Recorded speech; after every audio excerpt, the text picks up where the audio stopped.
सबसे पहले माननीय संसद जी का यहाँ तीसरी बार वाल्मीकि धाम में पधारने पर मैं उनका धन्यवाद, उनका आभार प्रकट करता हूं और एक आभार और प्रकट करता हूं कि उनके द्वारा दी गई हमें लाइट लग गई है हमारे, जो आपकी नाम की शोभा बढ़ा रही है, इसके लिए भी एक बार फिर धन्यवाद। इसके साथ साथ अपने मैं नहीं कहूंगा, मैं कुछ नहीं कहूंगा, मैं सिर्फ इतना कहूंगा कि हम आपका साथ नहीं छोड़ेंगे जब तक दोबारा आपको जिता के और यहां से मंत्री बना के नहीं भेजेंगे।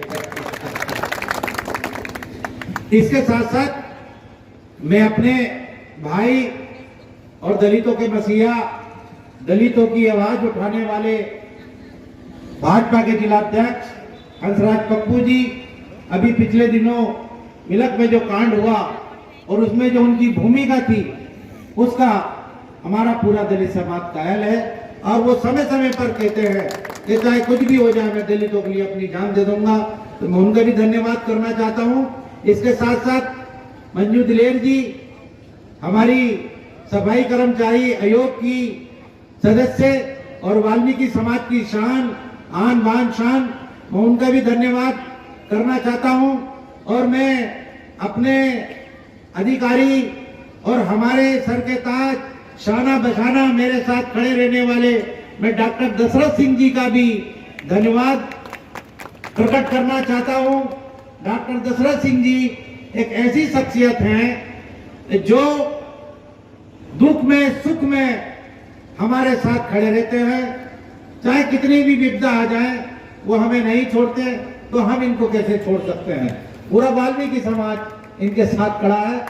इसी के साथ हमारे धर्मगुरु जो दिल्ली से चलकर हमारे बीच में आए हैं, हमारे संगठन को सींचने वाले 1964 से आज तक अपने पसीने से, अपने खून से सींचने वाले स्वामी विराटनाथ जी, राष्ट्रीय महामंत्री, राष्ट्रीय संचालक राही जी, राष्ट्रीय प्रचार मंत्री हमारे कैलाश एकलव्य जी, मुख्य प्रचार मंत्री हमारे पंजाब से हमारे बीच में आए जसविंदर बोबी जी, और भी हमारे कई पदाधिकारी हैं, हमारे उत्तराखंड के प्रदेश अध्यक्ष मनोज जी, हमारे पश्चिम उत्तर प्रदेश के प्रदेश अध्यक्ष, विस्तार से लोगों ने चर्चा की है, लेकिन मैं संक्षेप में बताना चाहता हूं कि ये झंडा किसी जाति, किसी धर्म, किसी कौम का या किसी समुदाय का विरोधी नहीं है।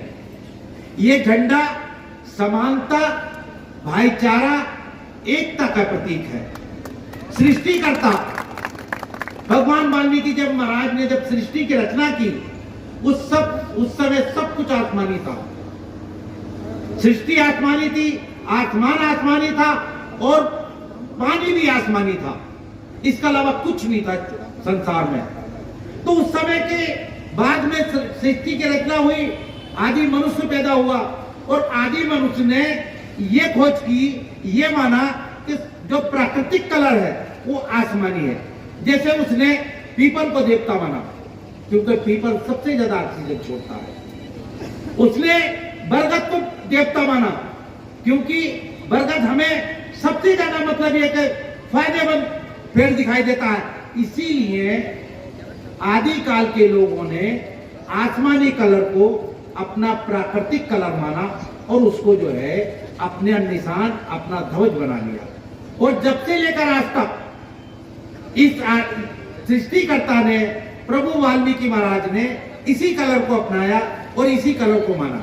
आज दुनिया में कई लोग आप देखते हैं, जो भी महापुरुष होते हैं वो आसमानी कलर को विशेष महत्व देते हैं। इस कलर का एक महत्व और है कि ये कलर, इस कलर से मिलकर कोई कलर और दूसरे कलरों में डालकर आप कलर बना सकते हैं, लेकिन ये किसी कलर मिलाकर कोई कलर नहीं बनता, ये किसी से मिलकर नहीं बनता।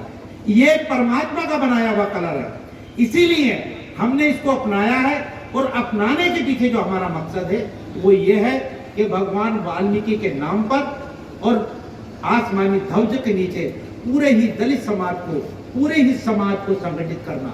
क्योंकि हमारे मनुष्यों का मानना है कि जब तक जिस कौम का कोई झंडा नहीं होता, जिस कौम की जब कोई पहचान नहीं होती, जिस कौम का कोई अपनी एक सिस्टम नहीं होता, वो कौम आगे नहीं बढ़ सकती। ये जो कौमें भी आगे बढ़ी हैं, उन्होंने अपनी एक पहचान बनाई है, एक झंडा लिया है।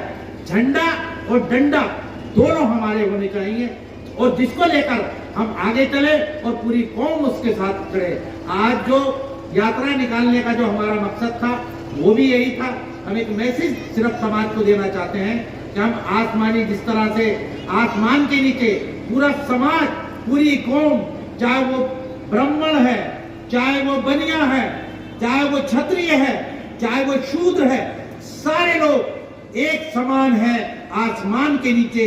इसी तरीके से आसमानी झंडे के नीचे पूरी कौम को भारतीय वाल्मीकि धर्म समाज भावादर्श संगठित करना चाहता है। यही हमारा उद्देश्य है, इसके अलावा कोई उद्देश्य नहीं।